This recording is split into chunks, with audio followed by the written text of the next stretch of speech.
네, 반갑습니다. 김민혁입니다.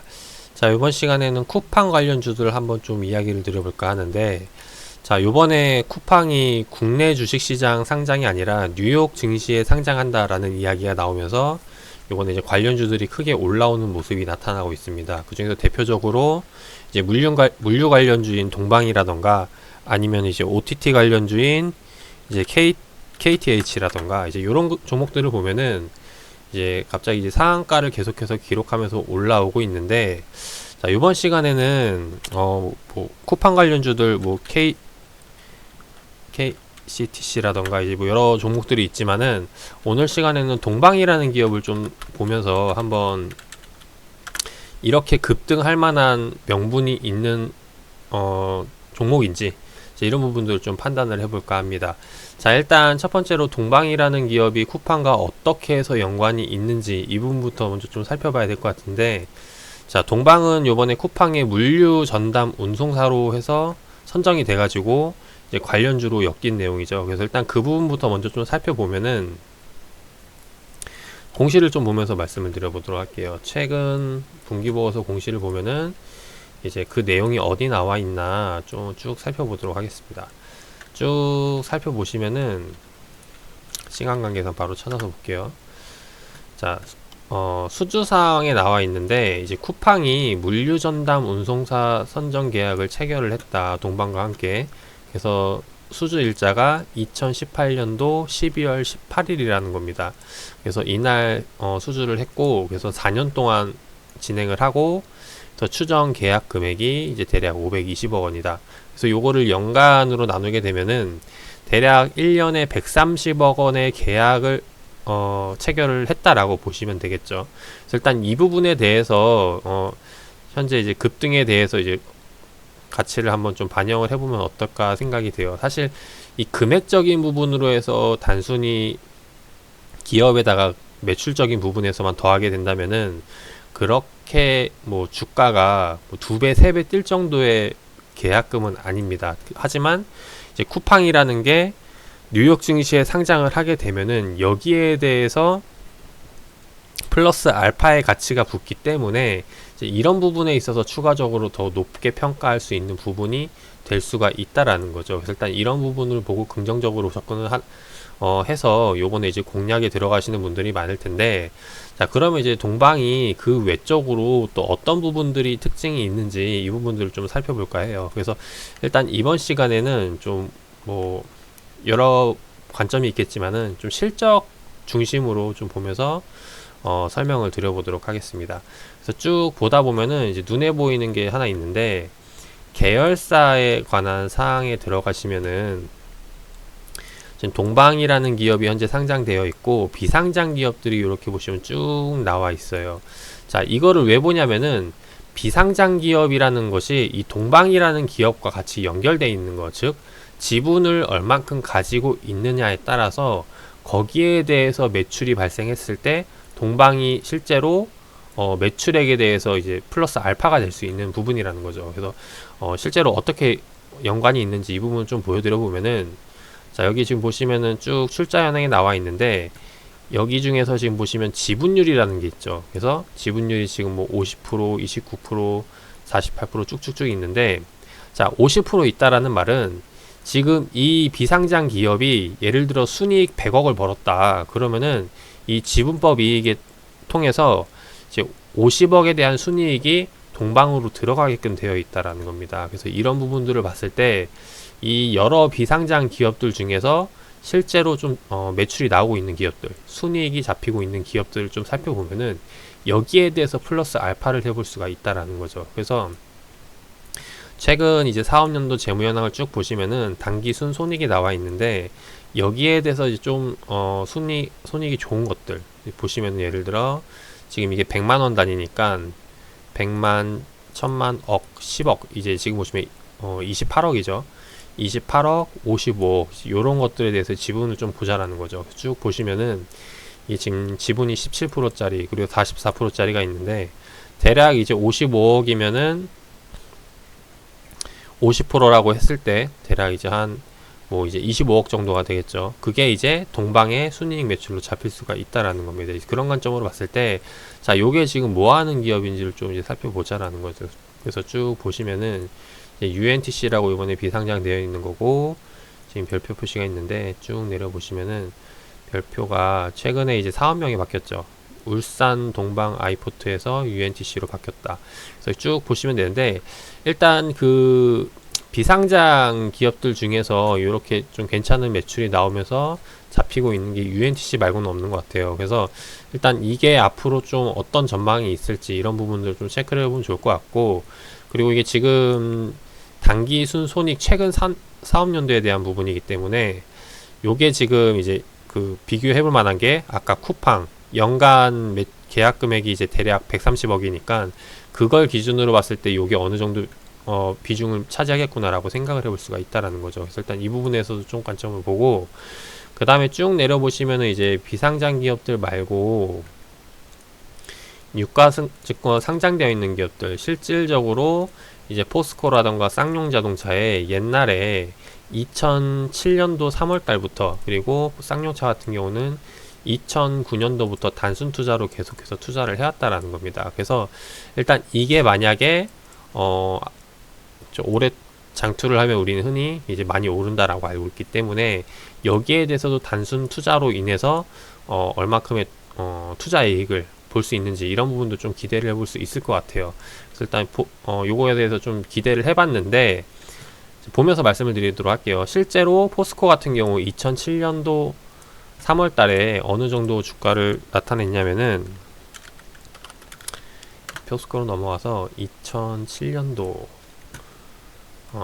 월봉으로 보도록 하겠습니다. 자, 2007년도 3월 달이면은 자, 요 가격대예요. 그래서 사실 이때 이제 단순 투자 목적으로 취득을 해가지고 지금까지 갖고 있다라는 건데, 그래서 매년 배당을 받아서 뭐 약간의 배당금은 챙길 수 있겠지만은 그냥 가격적인 측면에서 봤을 때는 뭐 이제 수익 구조는 아니다라고 보여진다라는 겁니다. 그래서 혹시나 올라가지고 지금 보시면은 지금 가지고 있는 물량이 장부가액이 지금 수량과 장부가액을 좀 보도록 할게요.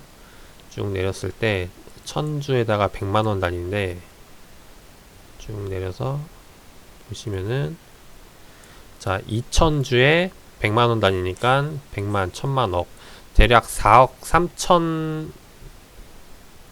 정도 된다라는 겁니다. 자, 이전에 이제 투자했던 걸 보면은 2000주에 지금 총 최초 취득 금액이 여기 나와 있는 게 이제 100만, 1000만, 억 대략 10억 정도가 되는데 뭐 이제 별로 좋은 성과는 아니다라고 보여지죠. 그래서 일단 이 부분에서 조금 아쉬운 부분이고, 쌍용자동차 마찬가지로 이제 이렇게 취득을 했었는데 이제 보려고 하니까 쌍용차 차트를 보니까 최근에 이제 거래 정지가 돼가지고 이제 멈춘 상황, 그리고 이전에 이제 투자했던 시점을 보니까 2009년도 이제 10월달, 11월달 이때쯤 투자를 했는데, 사실 가격적인 측면에서도 그렇고 지금 현재 거래 정지된 상황이 지금 보시면은 매출액 영업이익이 계속해서 적자예요. 그래서 요번에 자본 잠식에 대한 부분, 그래서 거래 정지가 된 부분이기 때문에 사실상 이것도 뭐 이제 좋은 투자는 되지 못했다라는 겁니다. 그래서 결과적으로 일단 이런 투자에 대해서도 나중에 이걸 손실 처리해야 되기 때문에 이 부분에 있어서도 좀 안 좋게 작용을 할 수 있겠다라고 보여져요. 일단 이 차트를 보기 전에 제가 이런 부분들을 짚어드리는 이유는 이런 부분들로 인해서 이제 매출적인 플러스 알파가 될 수 있을 거라고 보여져서 이제 체크를 했던 건데, 사실상 영상을 찍으려고 이제 준비하면서 포스코와 쌍용자동차의 차트를 보니까 이제 그 반대되는 개념에서 조금 아쉬운 부분이 나타난다라는 겁니다. 그래서 일단 이런 부분들로 인해서 일단 투자에 참고를 하시면 좋을 것 같고, 쭉 더 이제 살펴보면은 이제 매출액적인 부분인데, 자, 매출액이 이제 재무제표로 넘어와서 보시면은 자, 일단 연결 재무제표 먼저 좀 보도록 할게요. 자, 일단 연결 재무제표를 보면은 아까 이야기했듯이 이 계열사들이 전체적으로 다 들어가 있는 부분들이기 때문에 이제 이 부분에 대해서 일단 종합적으로 볼 수가 있고, 보시면은 전년도 3분기와 올해 3분기 총 토탈이 보시면은 이제 10억, 100억, 1000억 대략 4,600억, 그리고 올해는 4,400억대로 크게 이제 별 차이는 없다라고 보여집니다. 그래서 이제 업황적인 부분이라던가 이런 부분에서는 최근 이제 꾸준히 전년 대비해서 이제 평균 정도 유지한다라고 보여지고, 자, 재무제표로 이제 연결 재무제표가 아니라 동방 이 개인적인 기업에 대한 재무를 좀 보도록 할게요. 보시면은 연결 재무부터 좀 다시 설명을 좀 드려보도록 할게요. 자, 매출액을 보시면 연결 재무제표에서는 이렇게 매출액이 나왔고, 이게 총 이익 영업이익적인 부분을 봤을 때 이제 둘 다 이제 흑자를 기록을 했고, 이 순이익을 보면은 이제 플러스로 나오면서 이제 실제로 주당 순이익이 630원, 293원 이렇게 나온다라는 겁니다. 이게 그래서 일단 결과적으로 이제 순이익이 발생을 해서 이제 기업이 돈을 벌고 있다라고 볼 수가 있는데, 재무제표로 넘어와서 이 동방이라는 기업 자체적으로 개별적으로 본다면은 약간 좀 다른 모습이 나타나요. 일단 매출적인 측면에서는 4,100억, 그리고 전년에도 4,200억 크게 별 차이는 없이 보이는데, 지금 영업이익 쪽 들어와서 보고 쭉 내리면 이제 주당 손익을 보면은 순이익에서 지금 보시면은 마이너스를 기록을 하고 있다라는 겁니다. 실제로 순이익이 보시면은 올해 3분기 때는 이제 플러스인데 총 토탈 했을 때 1분기, 2분기 때 적자를 기록을 했다라는 거예요. 이제 그러다 보니까 지금 마이너스로 잡히고 있는 거고, 이제 그러다 보니까 이제 올해 2020년도 때 실적이 기본 주당이익이 이제 마이너스 95원으로 잡힌다라는 거죠. 그 말은 흑자가 아니라 적자를 기록했다라고 볼 수가 있다라는 겁니다. 그래서 동방이 기업이 어떤 부분에 의해서 이제 이런 마이너스를 기록을 했다라고 알 수가 있는 건데, 이게 조금 더 이제 깊게 들어가면은 이제 어느 부분에서인지 찾아보면은 쭉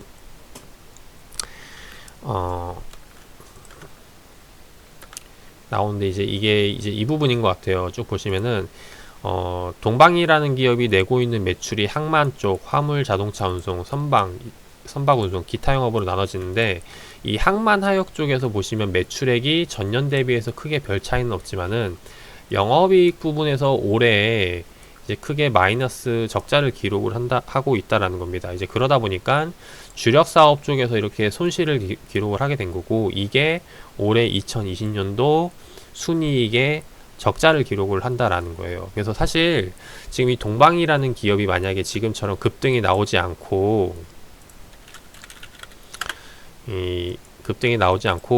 이 바닥 구간에 있던 기업이라면은 이제 요런 이슈가 뭐냐, 이게 단발적인, 그러니까 전년 대비 영업이익이 꾸준히 나왔고 매출액도 꾸준히 나오는데, 올해에만 이제 특수한 케이스로 어떤 이슈로 인해서 이제 영업이익 이렇게 손실을 기록을 했다라는 거죠. 이거는 웬만해서는 단발적인 이슈일 가능성이 크기 때문에 내년에는 다시 이게 복구가 될 가능성이 높아요. 그래서 그런 관점에서 투자 포인트를 잡고 접근을 할 수 있지만은, 지금 동방이라는 기업 같은 경우는 이미 주가가 이번에 쿠팡 때문에 많이 올라왔기 때문에 이런 부분들로 이제 투자 포인트를 잡기는 조금 어렵다라는 겁니다. 그래서 사실 여기에 대해서 왜 이렇게 영업이익이 손실이 났는지 더 깊이 있게 파고들 것까지는 아니다라고 생각이 돼서 일단 여기까지만 좀 보여드리도록 할게요. 그래서 전반적으로 정리를 해보자면은, 쿠팡 이제 그 운송사 선정을 해가지고 4년 동안 520억 원을 버는데,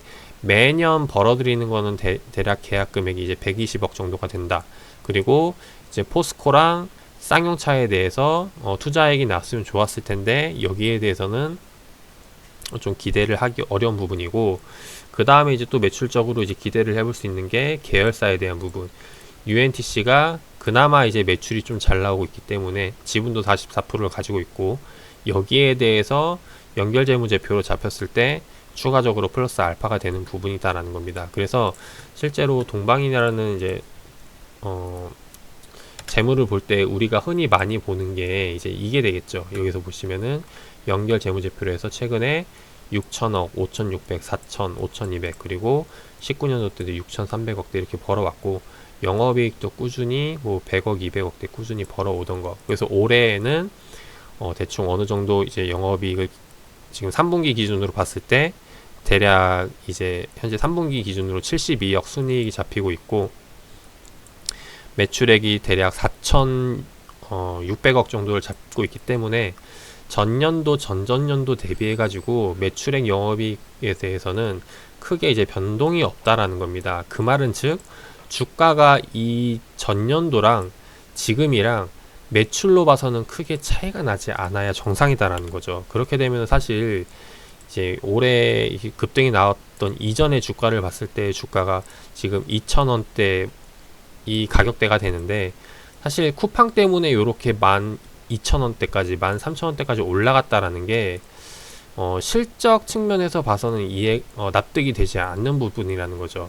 물론 이제 이야기했듯이 쿠팡이 뉴욕 증시에 상장을 하고 여기에 대해서 실제로 전담 받고 있는 운송사이기 때문에 플러스 알파에 대한 가치를 줄 수는 있지만은 2,000원짜리가 13,000원짜리가 될 만큼의 그 가치를 줄 수 있을까? 이 부분에 대해서는 조금 의문점이 생긴다라는 겁니다.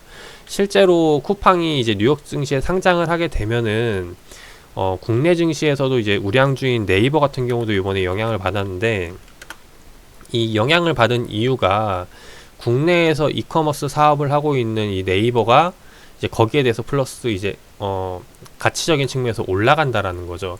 만약에 쿠팡이 이제 뉴욕 증시에 상장을 하게 되면은 그래서 그런 부분에서 봤을 때 가치가 올라간다라는 게 지금 보시면은 요번에 갭 상승 나온 게 이 구간이에요. 이게 지금 대략 5%대 그 정도가 되는데 네이버는 대략 5% 정도가 기업 가치가 올랐는데 그 동종 업종에 대한 그 플러스 알파적인 부분으로 근데 그 물류 관련 있는 기업들, OTT 관련 있는 기업들 이런 기업들이 2연속, 3연속 상한가 갈 만한 명분이 그만큼의 가치일까라는 부분에서는 조금 지금 과하지 않나라는 생각이 듭니다. 그래서 결국에는 지금 이런 이슈는 단순히 급등주로 보고 그러니까 테마적인 수급으로 보고 접근을 하는 게 좋을 것 같고 장기적으로 보고 계속해서 들고 갈 만한 그런 재료는 아니다라고 생각이 돼요. 그래서 혹시나 지금 들고 계신 분들이라면은 요번에 이제 바짝 올랐을 때 기회를 봐서 좋은 가격대에 잘 팔고 나가시기를 바라겠고